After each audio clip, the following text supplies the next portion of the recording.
This is what it looked like on Dauphin Island. Tar balls littered the coastline following the 2010 oil spill. Mayor Jeff Collier says the island was hit hard. Our economies was turned upside down. We were basically shut down for a full year for sure, and then it's just a gradual comeback of what we was experiencing. The small business community took a real hard hit. Collier first heard about today's settlement from Congressman Joe Bonner's office. He believes the $4.5 billion fine is just a drop in the bucket. I was surprised. I've been told and understood throughout this whole process that the fine window was somewhere between 5 and 21 billion, and so that it came in below the lowest amount was certainly something I didn't expect. Mayor Collier tells me that it's been one thing after another when it comes to BP and the folks here in South Mobile County. And just here recently, Mayor Collier says that BP has tried keeping him out of the loop.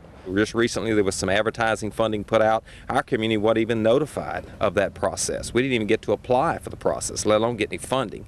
And here we are, a community that was on the front line, got shut down for a full year and then some, and we don't even have a courtesy of getting a call or an email to say, hey, there's some funding here available to help get your town recovered from a tourism standpoint.